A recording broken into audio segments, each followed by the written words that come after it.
Welcome back to a brand new episode of NH Unscripted. I know y'all sitting out there with bated breath.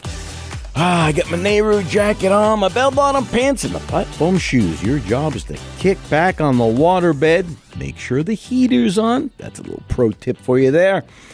Get out those transistor radios. We are coming to you 1450 AM, 103.9 FM in Concord, 101.9 FM for the beautiful souls in Manchester, and our URL is nhtalkradio.com.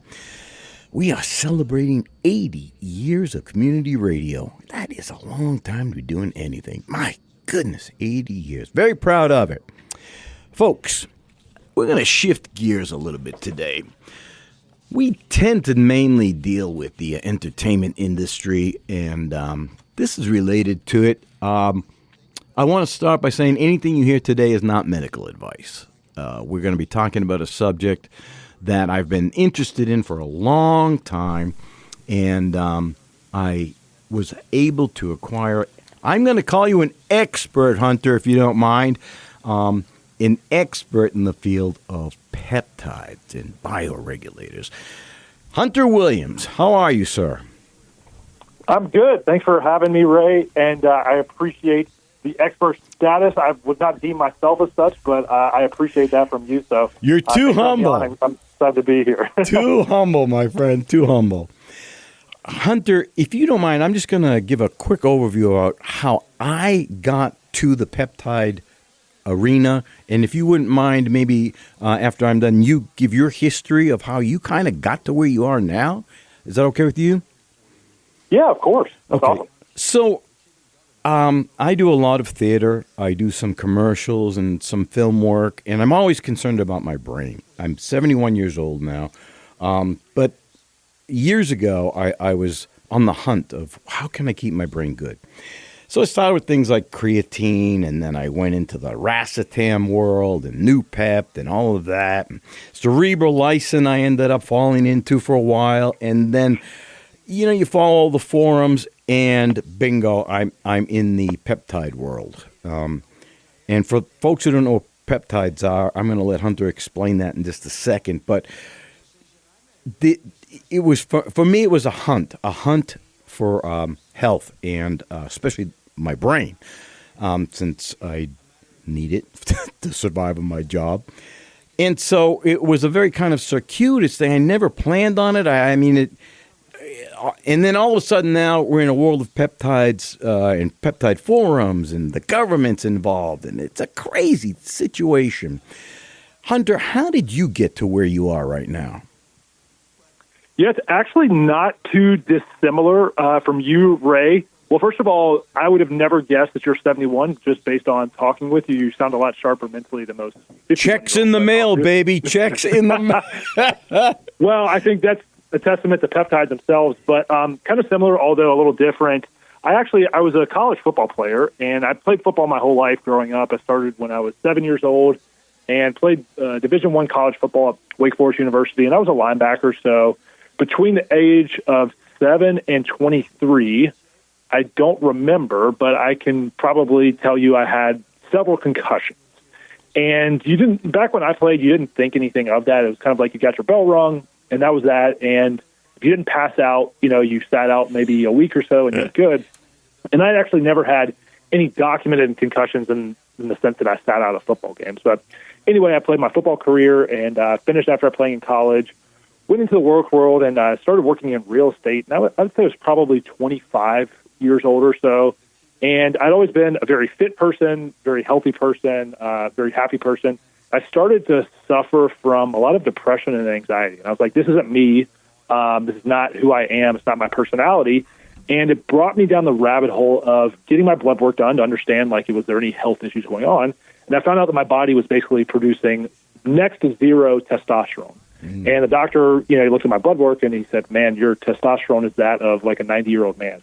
I was like, okay, there's obviously something wrong here. So that kind of led me down this whole alternative health path. So long story short, I got my hormones fixed, but in the hormone world, peptides are very adjacent to the hormone world. And so once I got my hormones fixed, using testosterone therapy, I actually was introduced to peptides, and just started doing research on my own. I had a full-time day job. I was a real estate agent, and this was kind of my passion project on the side. So I started researching peptides, using peptides, and similar to you, Ray, I was concerned about my brain. For me, it was having the past history of concussions, and anything I could do to make sure that I was staving off inflammation and ultimately, long down the road, hopefully staving off dementia and Alzheimer's. That kind of led me into the peptide world. I started tinkering myself, experimenting with them. And about 6 years ago, I just started sharing my experiences with people on the internet, started a YouTube channel, started an email newsletter.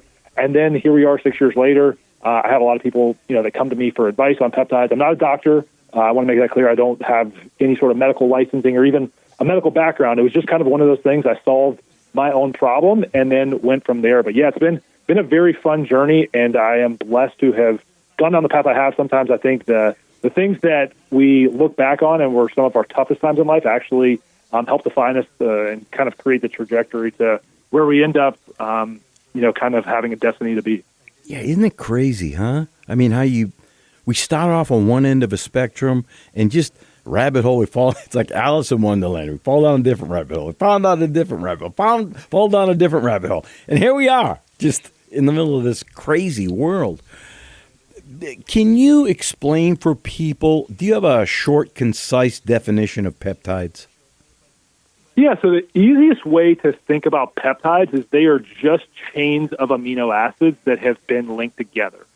So a lot of people have heard of branched chain amino acids or essential amino acids. That's like a sports supplement that a lot of people that like to work out take. Peptides are very similar to that. And what you can do with peptides is actually you can take individual amino acids that the body, sometimes the body naturally produces some of these amino acids, but sometimes we have to get them from external sources. Mm-hmm. What a peptide is a fragment or a chain of those amino acids that's been organized and structured in a certain way to actually create an effect in the body. And so a lot of peptides that people hear about in the peptide world, we actually have in our body today. So a very common one would be like BPC 157. Every human walking the planet right now actually has that peptide inside of their body. And what scientists have figured out through the last few decades is we can actually make synthetic versions of these peptides that are naturally in the body, similar to how we would do with other amino acids that we use as supplements. And we can put them into a form that the body can then use as an external source. So it's a very loaded word because people hear the word peptides and they have all these connotations of different things they hear on social media or the internet. But in the simplest form, it's actually just a chain of amino acids that's been organized in a way to create a certain effect in the body. And the great thing about peptides, obviously some have stronger effects than others, but they all break down naturally in the human body as opposed to a lot of pharmaceutical drugs are not endogenous to the human body, and they don't have the same structure that a peptide does. Yep. The body usually will break down peptides, obviously dose dependent, in a way that they just break down into amino acids, and then the body uses it for what it needs it for, and then it kind of excretes it out. So, since they're naturally occurring, first of all, why do you think people should use them, if you feel they should use them at all? Yeah, that's a great question, and I like to answer questions sometimes through analogy. So one really popular peptide is one called GHK-Cu. Yes. It's known as the copper peptide, and it's very big in the beauty world, especially, Ray, with you coming from doing the acting world. There's a lot of celebrity actors that love GHK and love to talk about how they use GHK. But the body actually naturally makes GHK-Cu. And when we're in our 20s, it's kind of the peak time that the body produces GHK-Cu, which is one of the reasons people in their 20s, obviously look good. Their skin's usually healthy. Their hair's healthy. Everything is going good. And then actually by the age of 60, the levels of GHK-Cu have declined by about 80% in most people. And so that's a great example of a peptide that the body naturally makes that we can actually supplement with from an external source.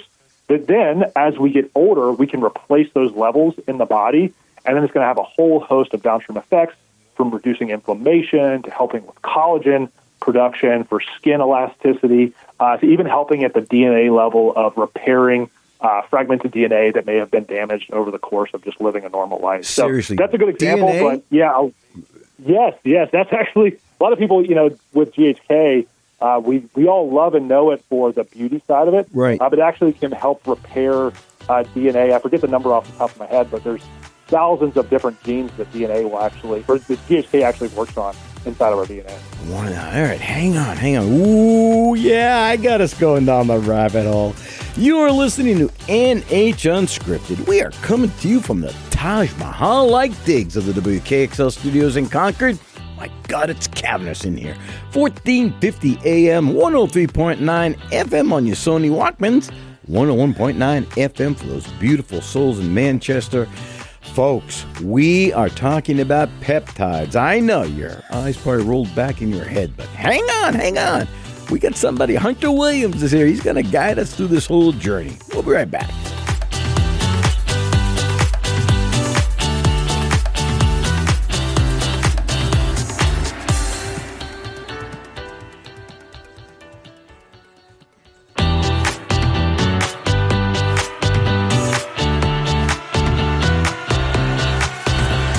Welcome back to NH Unscripted.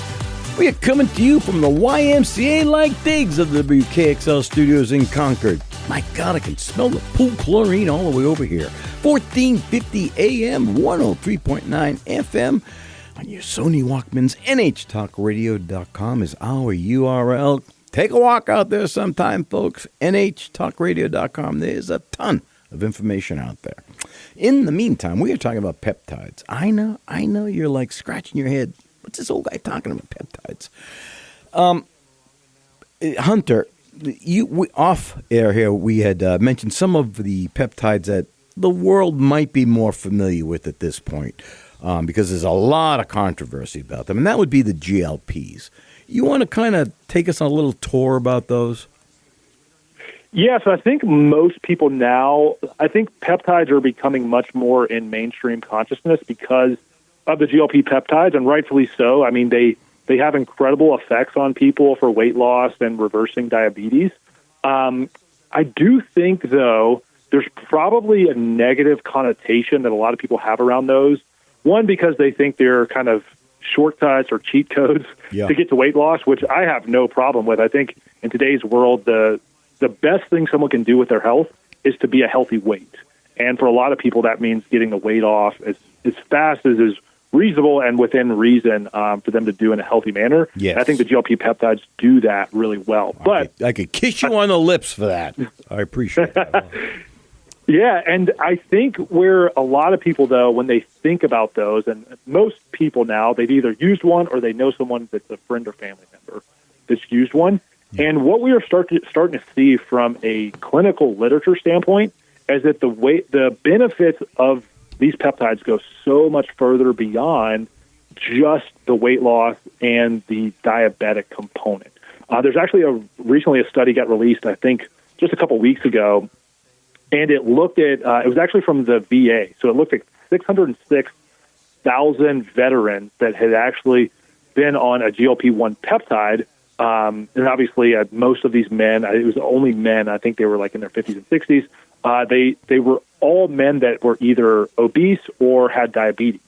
And what they noticed is when they reviewed the data from all of these is that men that had substance abuse disorders, so men that were either alcoholics, were addicted to opioids, were addicted to cannabis, were addicted to cigarettes, all of the men that had addiction issues had dramatic reductions in the actual amount of times that they used whatever they were addicted to, and they also saw a dramatic reduction in hospitalizations for addiction issues, and also men reporting to the VA to seek help for addiction that were on these peptides. So what's going on there?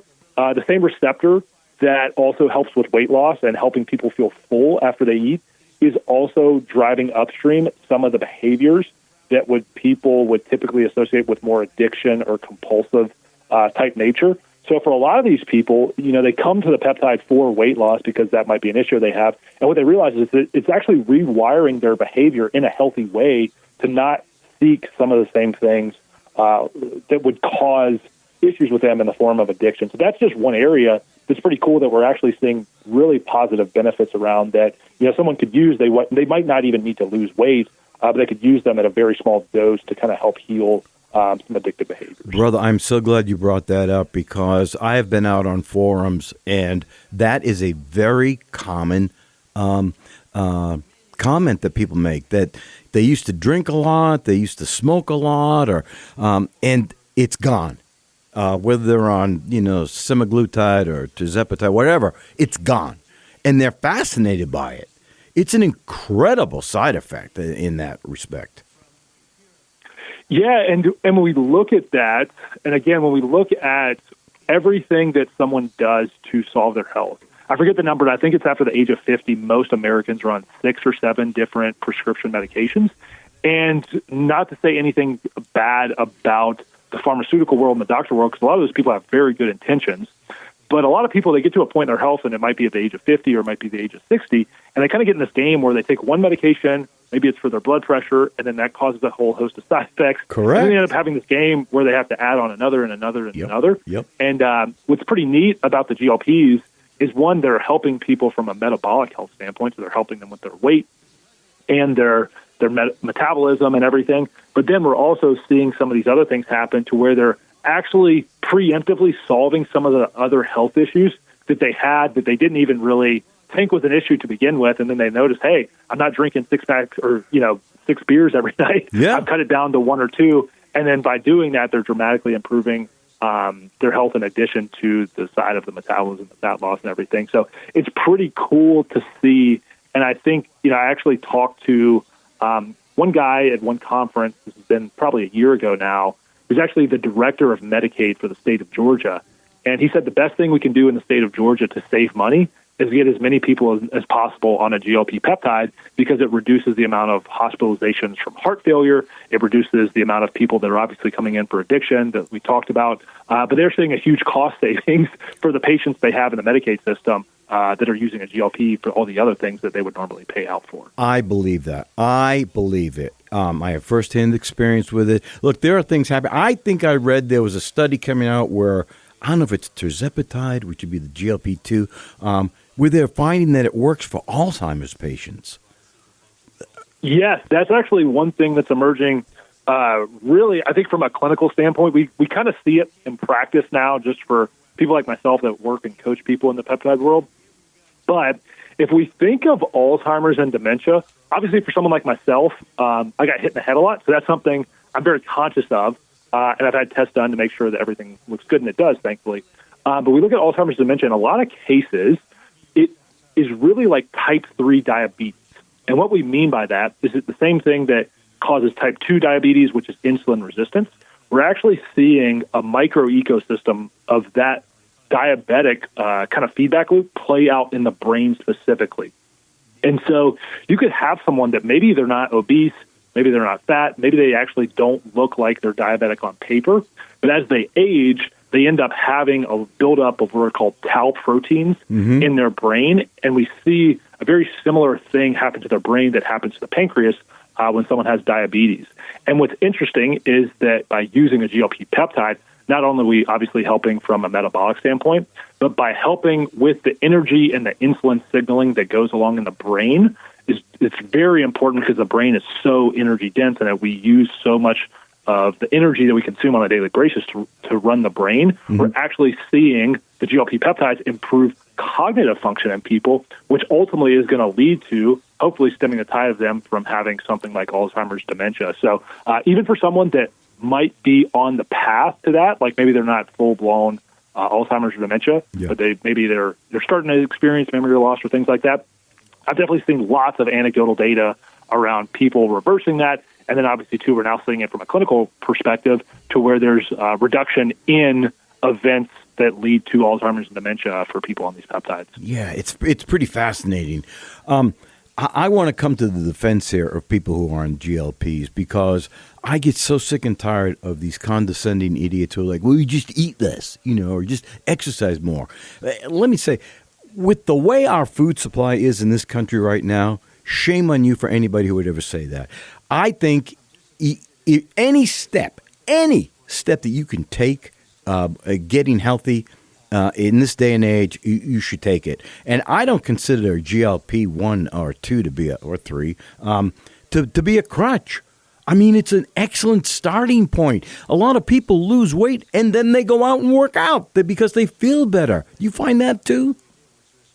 Oh, yeah, absolutely. And that's where I'm very much in the same camp as you, Ray. I've worked with so many people, and hey, if anyone would come from that world, it's me. I was an athlete growing up. So if there's anyone that wouldn't have sympathy for people to go out and exercise, it would be me, because that was me in a former life. That's what I did every day. Yeah. And I've worked with so many people now, and you come to understand that a lot of times, based on people's life experiences, based on their own genetics, like some people are just more predisposed to be obese than other people.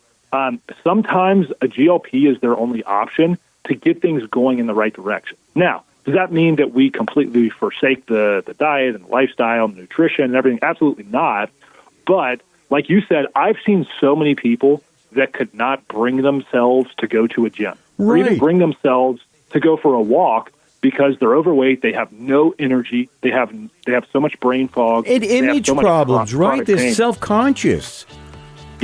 Yes, absolutely. And then we see that to where now, GLP actually is a catalyst for them to go out and live a healthy lifestyle. So it's not a crutch. It actually can be a catalyst for a lot of people. Amen, brother. Amen. All right, hang on there. Whoa, cliffhanger right there. You are listening to NH Unscripted. I know you're feeling lucky. We're coming to you from the not-so-overly ostentatious digs of the WKXL studios in Concord. 101.9 FM on those Sony Walkmans for those beautiful souls of Manchester. NHTalkRadio.com is our URL. And yeah, we're lighting up the subject about peptides today. Hunter Williams is on the line with us. We will be right back.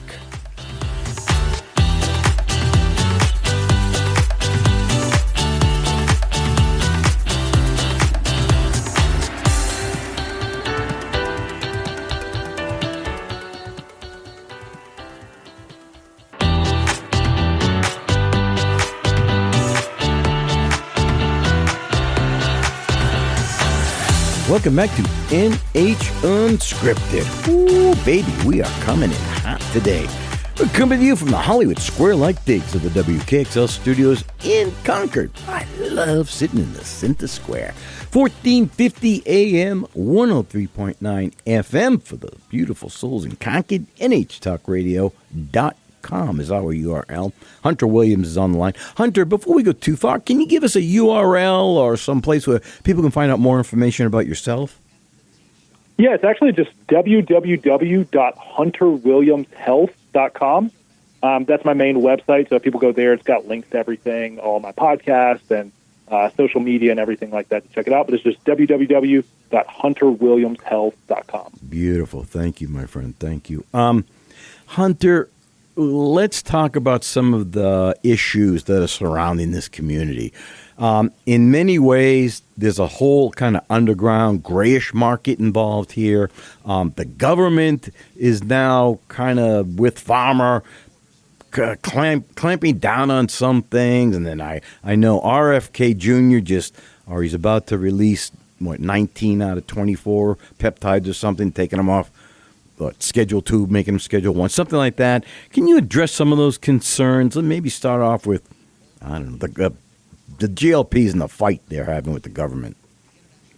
Yeah, so we're in this interesting world where, big pharmaceutical companies, I don't think anyone's going to deny that they influence a lot of policy at the government level.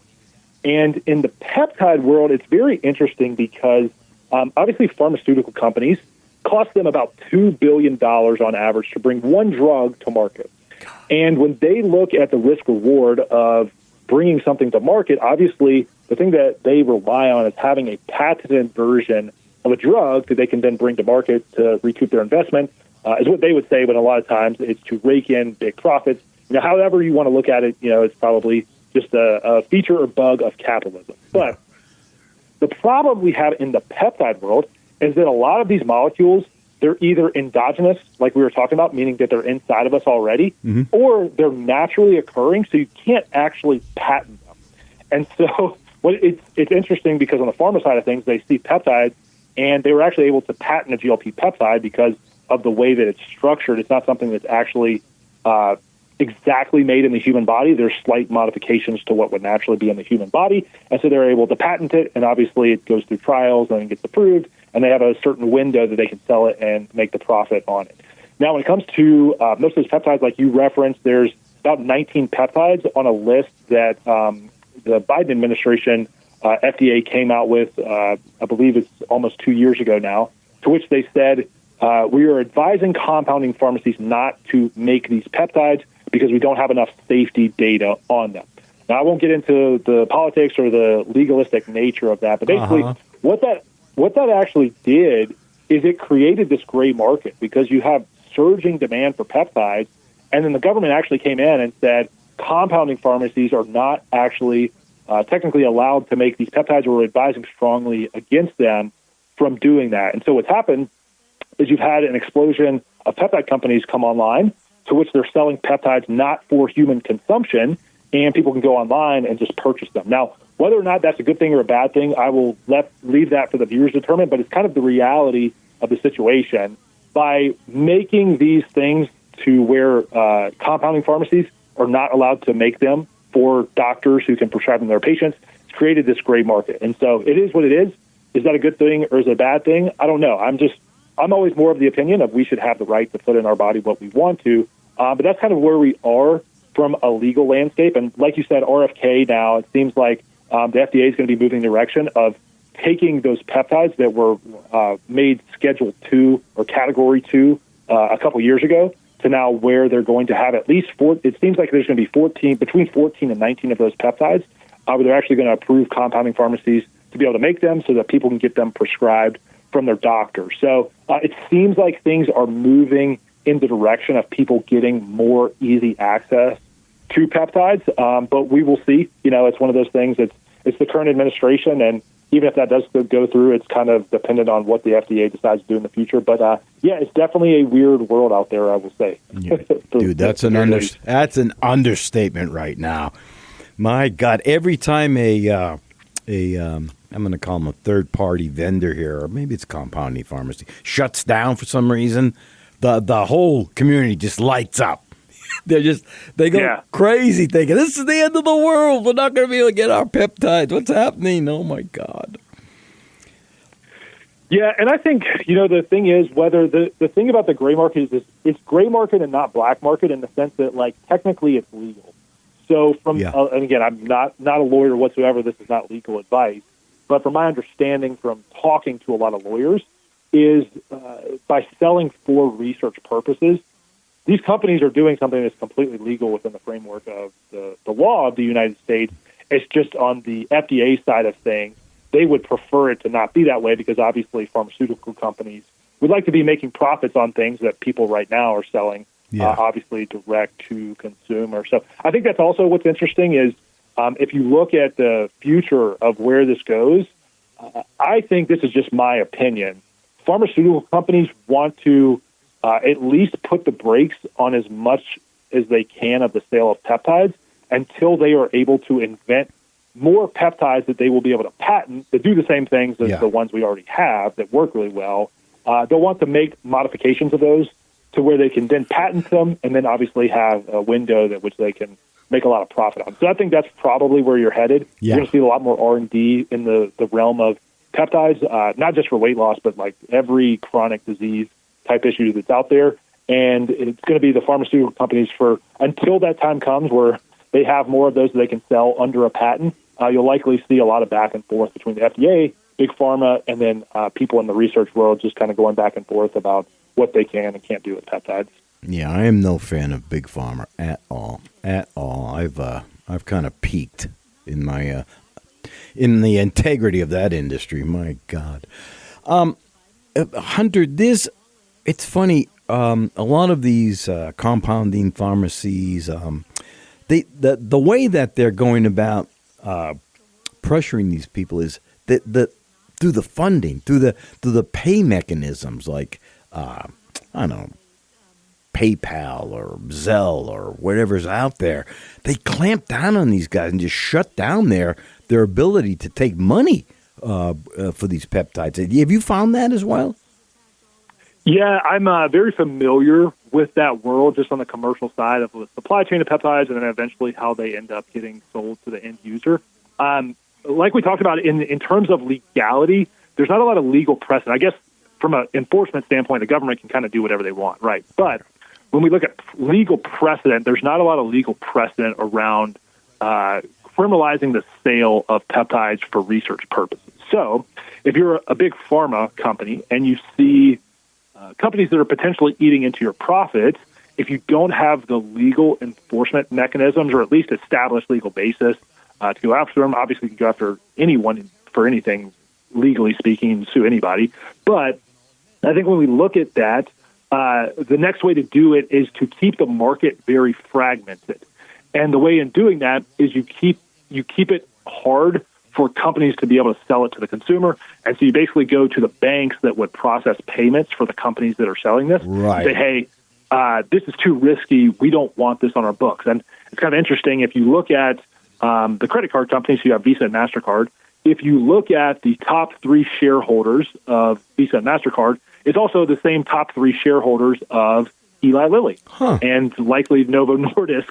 And so if you kind of look at it from that standpoint, the same companies or the same institutional investors that own Eli Lilly, or at least provide most of their funding in the form of capital, also own the credit card companies. And so it's very easy for them to say, hey, okay, this is eating our profits. I think the best thing for us to do would to basically consider the peptides a very risky category to which then you can't get payment processing, to which then it makes it very hard for a consumer to transact and get peptides. And so that's kind of the battle beneath the surface not a lot of people see, but it is a reality of the situation is if they can't get the government to shut someone down, what they will then do is then go after the commercial interest and stop it from basically being able to scale. And so what you end up having is a lot of very small companies with decentralized, localized, fragmented networks selling peptides because it becomes very hard to operate at scale if you're always worried about losing your payment processing system to be able to accept credit cards from people. Yeah, it's a crazy world out there.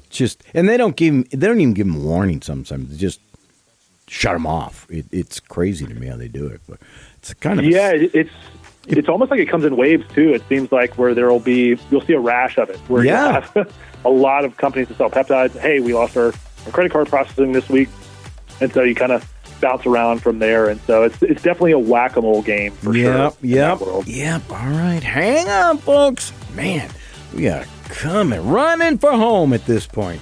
You are listening to NH Unscripted. We are coming to you from the dating game like digs of the WKXL studios in Concord. 1450 AM, 103.9 FM on those transistor radios. 101.9 FM for the beautiful souls of Manchester. Hunter Williams is on the line, graciously helping us out here trying to find our way through this world of peptides. We'll be right back.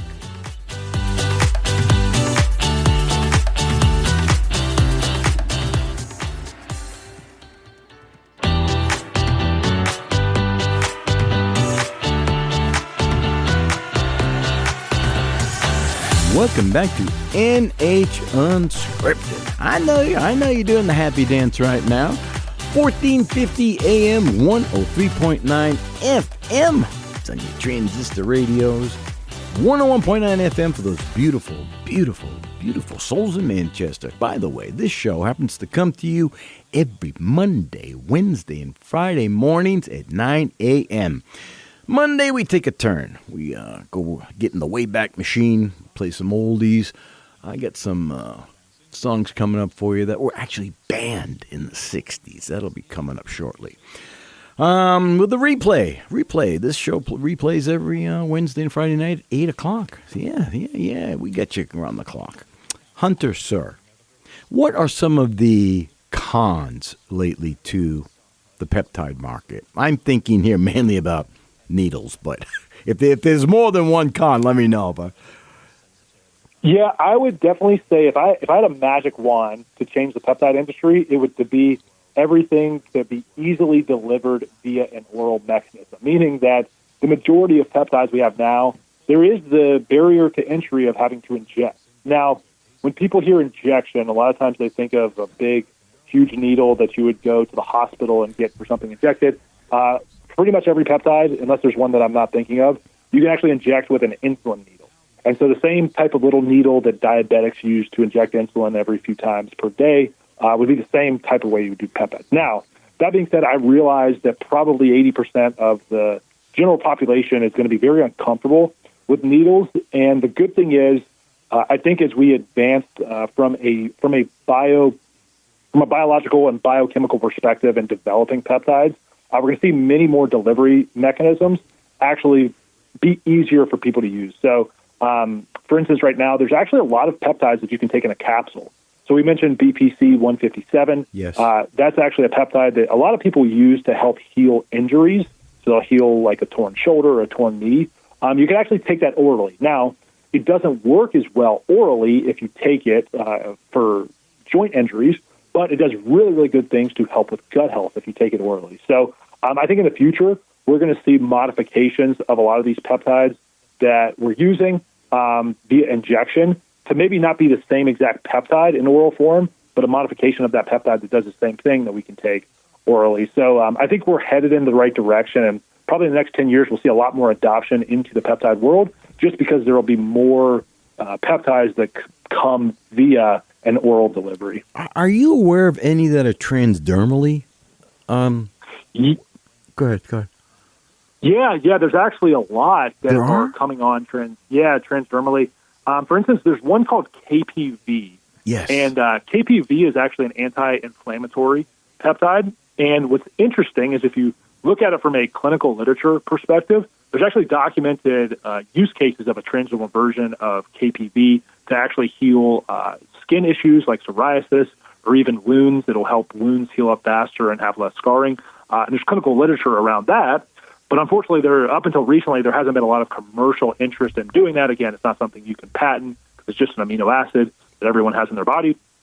And so we haven't seen that, but I've actually used versions of it now that scientists have come out with that are starting to become commercially available. So like you can actually rub on a KPV cream transdermally and get pretty much the same effect, especially for skin that you would there.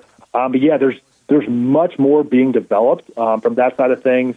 There's another one called dihexa, which is actually a nootropic peptide. Yep. That one's actually orally bioavailable pretty well as well. But there's also a transdermal version of that you could apply and get the same effect. So yes, we are definitely seeing that trend in that direction. How are they packaging them so that the system, your stomach acids, don't break them down? Are they coating them in something? I know it's a hard thing for the stomach, for it to pass through the stomach, right? A lot of them? Yeah, so it kind of depends. Certain peptides, depending on the length of the amino acid sequence. So to go back to talking about those amino acid length sequence, for instance, a GLP peptide, I want to say, is around 50 amino acids long. Now, what that means is if you think about a chain, it can be very fragile. And if it goes in the stomach, that chain gets broken up very easily by the stomach acid. Mm-hmm. Conversely, you could have a peptide that maybe is only 3 or 4 amino acids long. And in a lot of cases, that actually is very stable relative to the longer one. And so it actually is more stable to be able to go through the stomach tract and then eventually get into the bloodstream. We're also seeing, too, for instance, there's one GLP oral version that's actually not a peptide, but it's a smaller version that's actually not as likely to be broken down in the digestive tract, and those are called small molecules. They're not peptides, they're known as small molecules. That actually has the same binding affinity for the GLP receptor that the injections do. And so what we'll probably see with those is some peptides, we can make them shorter in sequence to where we don't break them up in the stomach and they can have the systemic effect, or we'll even see modifications of small molecules that maybe are similar to the peptide but have a little bit of a different chemical structure that we can then absorb and then have the same intended effect. Interesting. Very interesting. Before we get, since it's the last block, please give out your URL one more time where folks can find more information about you.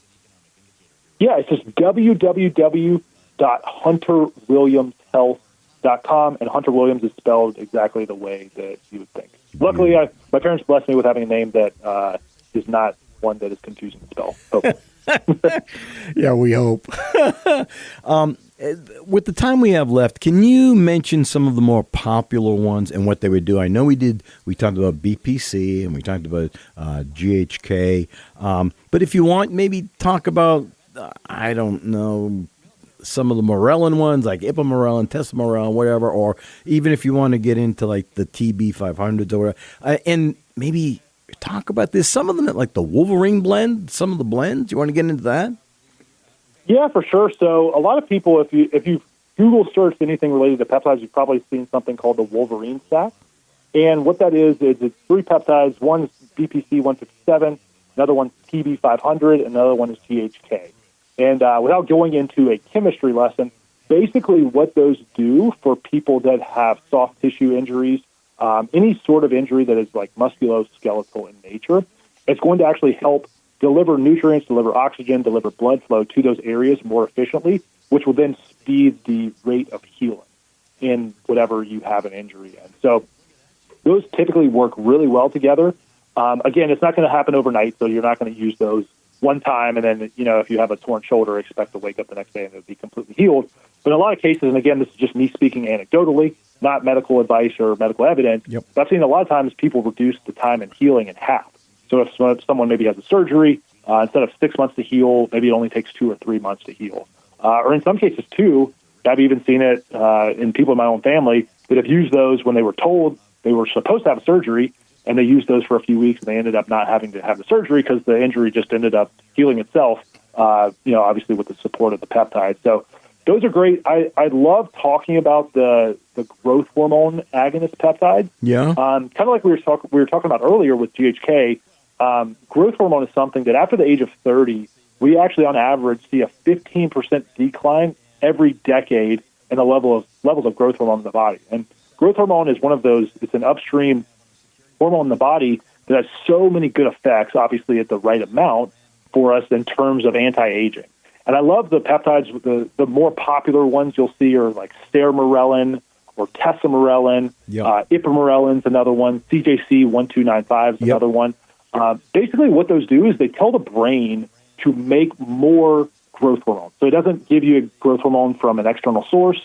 You're actually telling the brain, it's a little instruction sequence that goes to the brain and says, hey, we want you to increase the amount of growth hormone that you're going to produce. And when we do that, we actually see better fat loss in people. Mm-hmm. It's easier for them to put on muscle. And one of the biggest benefits is it helps people sleep deeper. So for a lot of people, it will actually help improve their sleep architecture to where maybe they're sleeping, the same 7 hours or 8 hours per night, but they're actually sleeping deeper. They have better deep sleep. They have better REM sleep. And so they actually feel more refreshed from the sleep that they're getting and more relaxed before they go to bed. So I love those because, again, it's one of those things. Everyone makes growth hormone. Everyone walking the planet right now has growth hormone in their body. But as we age, it's one of those things that naturally declines, and we can use those peptides, again, just natural amino acid sequences, to go in and help the body produce more of it to where we feel better, we recover faster, sleep better, and keep our metabolism more stable. So I'm a big fan of those. I think everyone could really benefit. Yeah, I love tesamorelin, to be honest with you, and I have used it with ipamorelin and CJC 1295. Yeah. Can you touch base real quick on the exercise mimetic one, the SLU? Oh my God, are we serious? Seriously? Oh man. Hunter, I'm going to have to get you back sometime, brother. Maybe we'll have to do that in a part 2 because that'll be a whole rabbit hole. And I think people no kidding, right? Dang it. All right. You've been listening to NH Unscripted. Oh, days like this, I could cry having ended so soon. We're coming to you from the Honeymooner Lake Digs of the WKXL studios in Concord, 1450 AM, 103.9 FM on your sunny Walkmans, 101.9 FM for those beautiful souls in Manchester. NHTalkRadio.com is our URL. Hunter Williams, coach. He coaches. You know he coaches? Yeah, he does. He's been on the line with us today. Hunter, thank you so much, my friend.